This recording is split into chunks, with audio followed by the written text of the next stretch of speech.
Hello and welcome to my channel. My name is David Novak. I wanted to give a little reading update or progress report as far as the books which I have been reading so far. Two books chosen to fulfill the criteria for Nonfiction November, a booktube event, and World War November, another booktube event.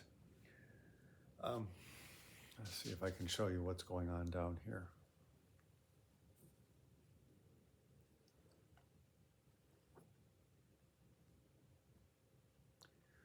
Anyhow, we don't need to look at that.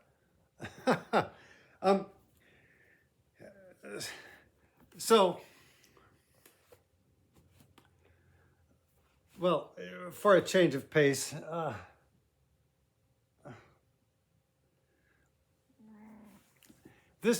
I have decided also to partake of Dr. November. I keep thinking Dr. No-member, but that wouldn't be right, which is another booktube event for November where you look at spy fiction or nonfiction dating from, say, the Russian Revolution until I don't recall, the fall of the Berlin Wall, perhaps. That sounds right. I will put links to all of these events in the description box. So I've decided to go to Spies in the Congo by Susan Williams next. I am a Susan Williams fan. I've read her book about the murder of Dag Hammarskjöld and also her book about titled White Malice. I keep thinking of it as the book about CIA funding of the arts, the literary arts. Let me just read you the inner flap of this, and then I'll get on to the rest of talking about what I've been reading. Albert Einstein told President Franklin D. Roosevelt in 1939 that the world's only supply of uniquely high-quality uranium ore, the key ingredient for the atomic bomb, could be found in the Katanga province of the Belgian Congo at the Shinkolobwe mine. Once the U.S. Manhattan Project was committed to developing atomic weapons for the war against Germany and Japan, the rush to procure this uranium became a top priority, one deemed vital to the welfare of the United States. But covertly exporting it from Africa posed a major risk. The ore had to travel via a spy-infested Angolan port or 1,500 miles by rail through the Congo and then be shipped by boats or Pan Am clippers to safety in the United States. It could be poached or smuggled at any point on the orders of Nazi Germany. To combat that threat, the U.S. Office of Strategic Services sent in a team of intrepid spies led by Wilbur Owings Doc Hogue to be America's eyes and ears to protect its most precious and destructive cargo. Packed with newly discovered details from American and British archives, this is the gripping, true story of the unsung heroism of a handful of good men and one woman in colonial Africa who risked their lives in the fight against fascism and helped deny Hitler his atomic bomb. So, I am prompted to this in no small part by my reading of E.D. Morel. And he, you may know, is the instigator, the prime instigator of the revocation of King Leopold's Congo Free State. He did not like what he intimated was going on there, and he set about doing something to counteract it. Now, after he left his involvement with the Congo, after the Congo Free State, as it were, was turned over to Belgium, which of course did not solve all of the problems, but he considered his work there had been done.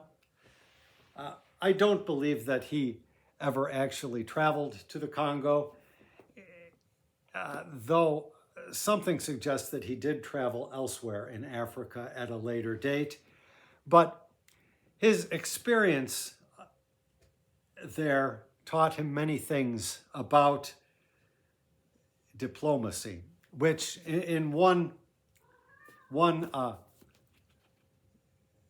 brief sentence here somewhere he refers to as essentially just dishonesty or lies.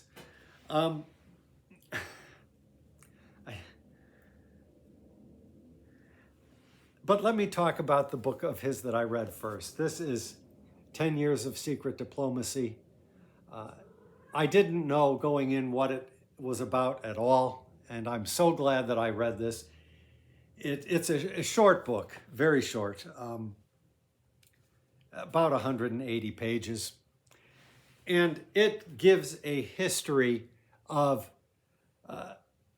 France's efforts, ultimately successful efforts, to gain for itself Morocco as a French protectorate.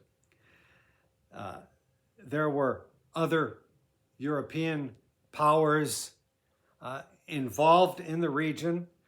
Germany conducted a lot of business there, though Germany was not a big power as far as going in and trying to colonize places, to make war on the natives and subjugate everybody to its interests. Although, don't get me wrong, Germany in Africa did not have clean hands, just comparatively speaking, say, to the French. But an agreement had been made that Morocco and the Sultan of Morocco should be free and independent. And so far as everybody knew, that was going along smoothly. Well, so far as Germany knew. Everybody else knew more than Germany did.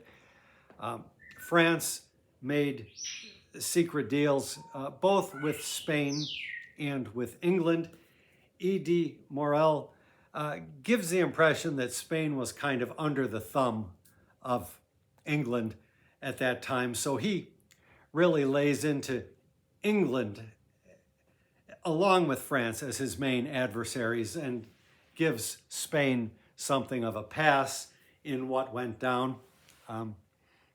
In the course of the secret dealings between France and Spain, and then France and England becoming known, the world almost fell into the First World War a little bit early. Germany sent a gunboat to the shores to protest its interests. And Morel really makes you understand the region and the history. So I am so happy that I read this book. I won't go into any more details unless something pops up in my mind. Britain was happy to smooth the way to the French going into Morocco as part of an agreement that took the French out of Egypt, I think it was. I forget if England did not want the French interfering with any of their activities round about the canal or what it was specifically anymore. But very delightful read. I don't know what the star ratings are, but if this is a 5-star, I would give this at best a 4-star, at least so far. I'm 2/3 of the way through, a little bit past 2/3 of the way through. And while the other book gives a pretty clear and concise history of events occurring, this is written just outside the first year of the Great War, World War I. And some of it actually is written before the close of that first year. And it comprises incidental pieces mostly. Things that he wrote for a newspaper, the Labor Leader, I believe, a publication which had a long history. But more than that, there are a couple of other speeches he gave and some letters. There was an article published in a New York paper, I believe, in which I just keep looking at that figure. I feel like he is passing judgment on me. And now there's one up here. No, excuse me.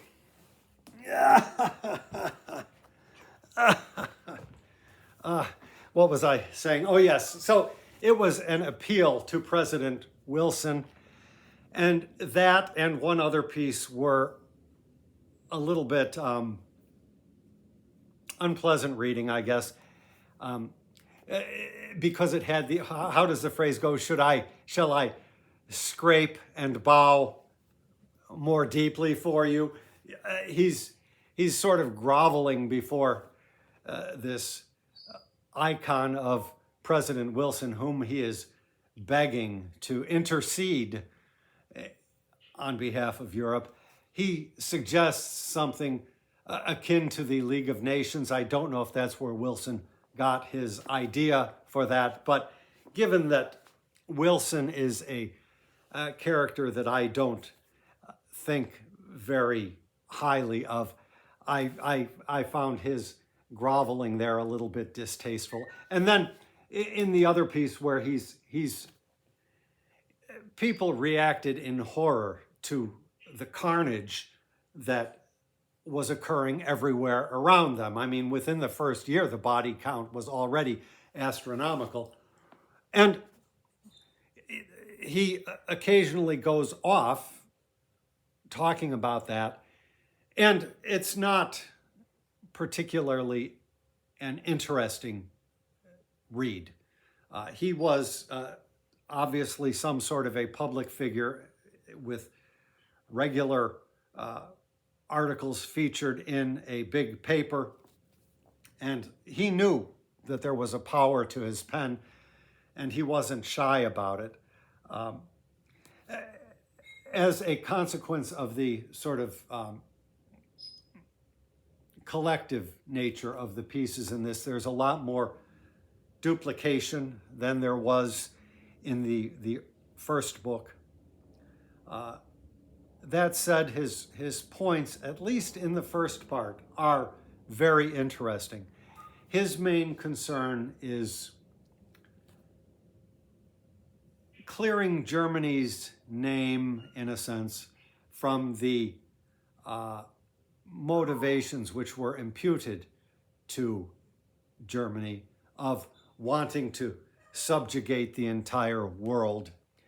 And his case is real clear. He pulls a lot of documentation from before the war and shows very clearly that the general, almost universal consensus was that in such a set of circumstances arising, Germany would react exactly as she did, and nobody really faulted her for it, at least before the war. Then, as the war progressed, people's take changed.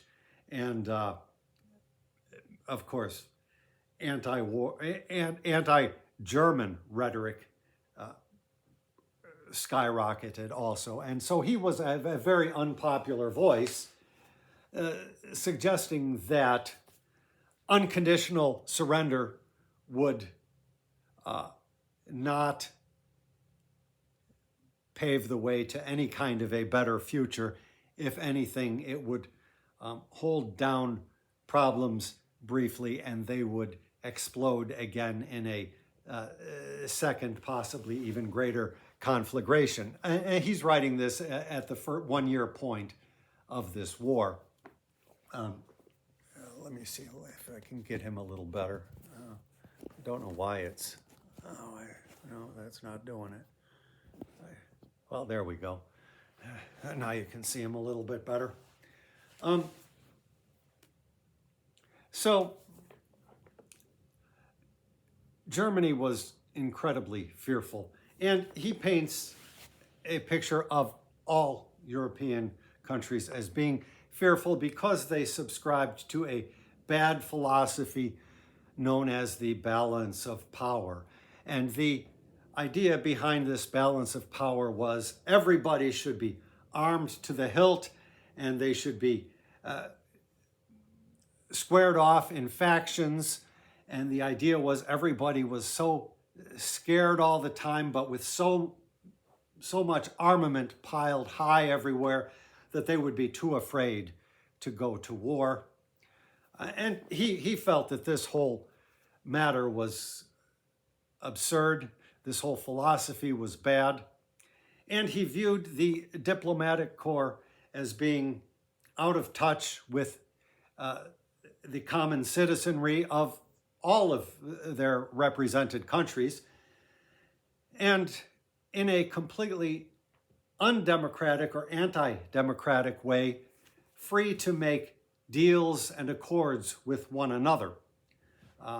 So this book I put under the rubric of fraud for the nonfiction November. This one I put under the rubric of web, this way, because he laments all of the secret dealings that went on and the unspoken obligations that countries had to one another, of which their constituent populations were completely in the dark.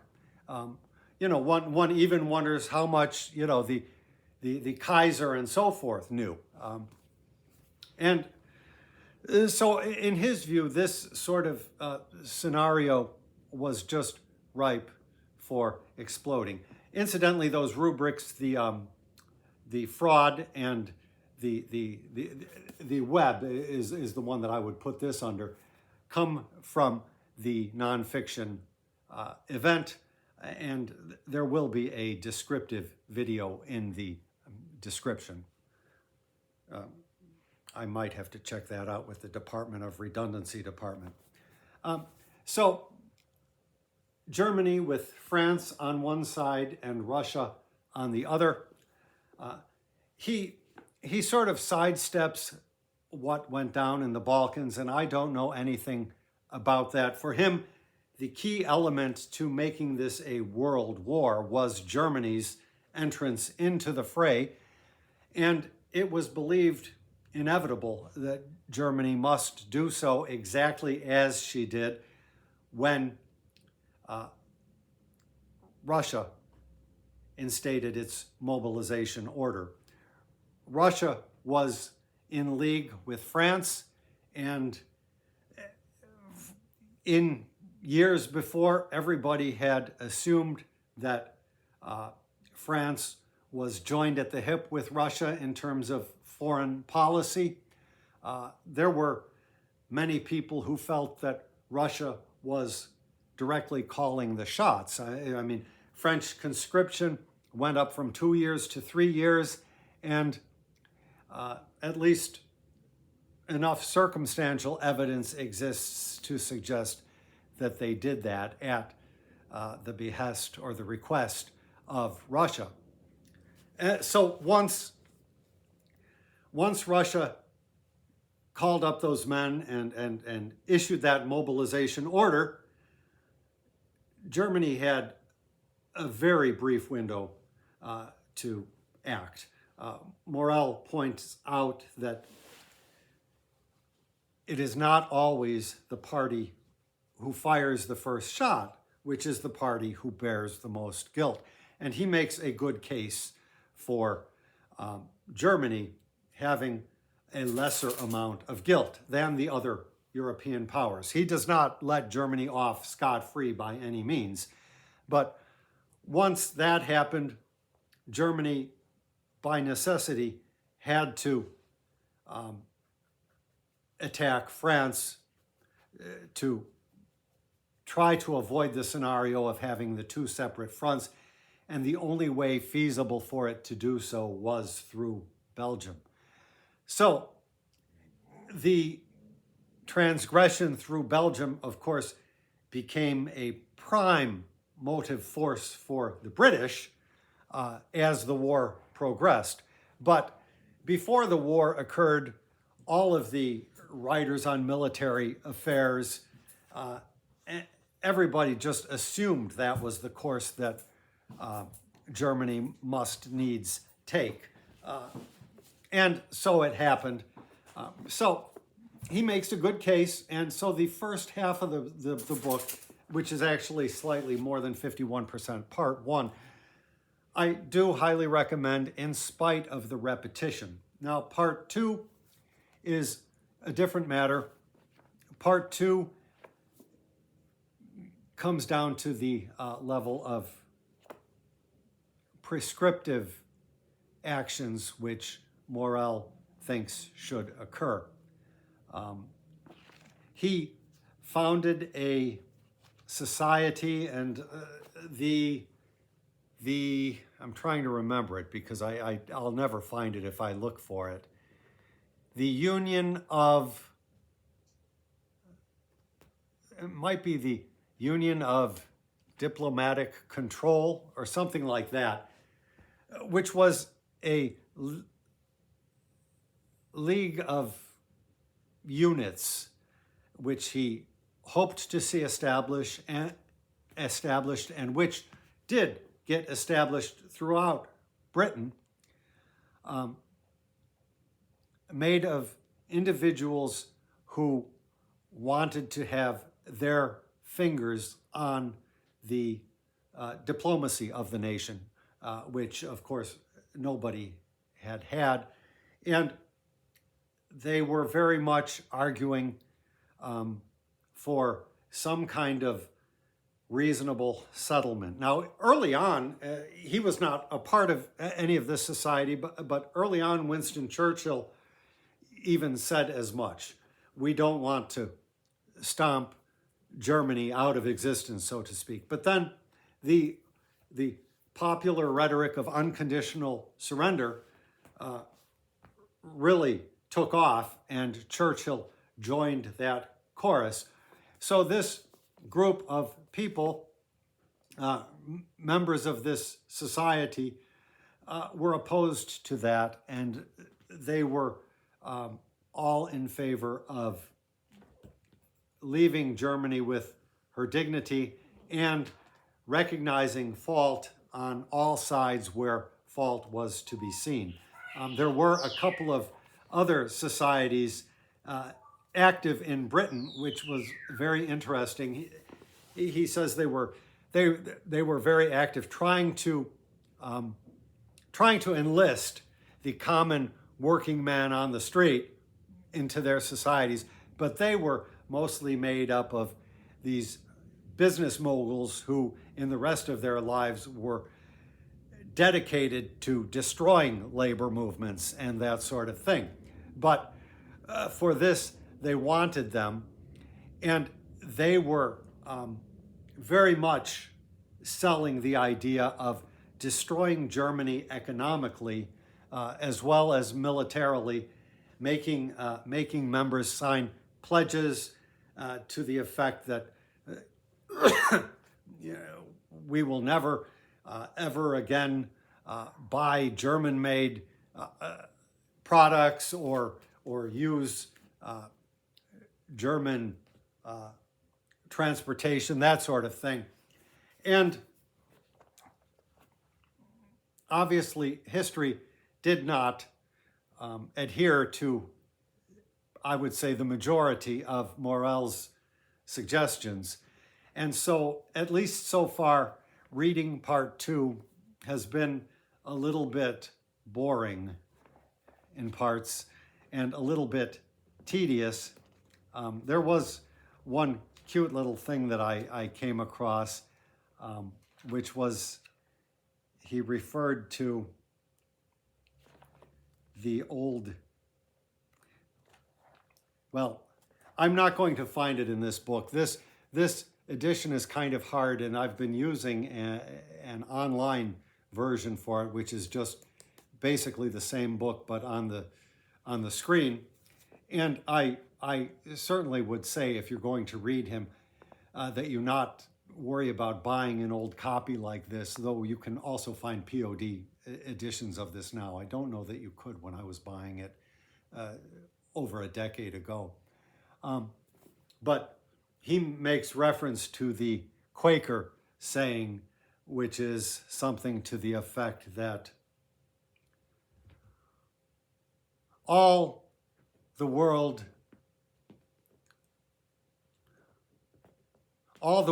is a bit queer, my dear, except you and I, and even you're a bit queer. It's more hilarious when he writes it, but I'm not going to find it in this brick now.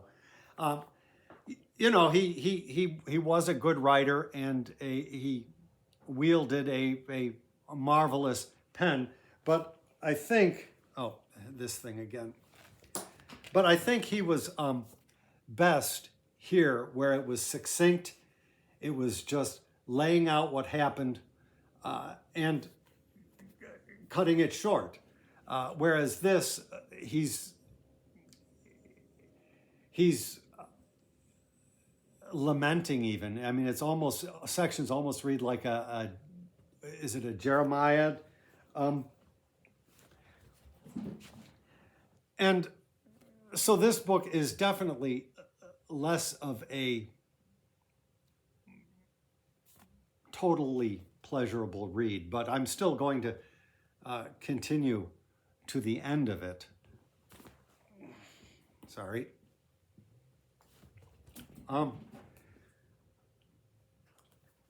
He does not trace the beginning of the war to the Berlin Conference. He most explicitly does trace it to the events in Morocco, and that kind of secret negotiation, secret agreement, and secret obligation which occurred amongst European powers. But coming to the topic with hindsight, I find it impossible to divorce the beginning of World War I from what happened at the Berlin Conference.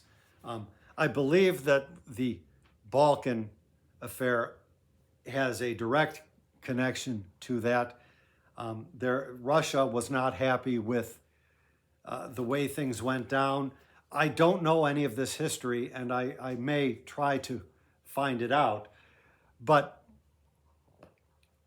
somehow it became then a point of contention between Russia and Austria, and that was the immediate catalyst which led to the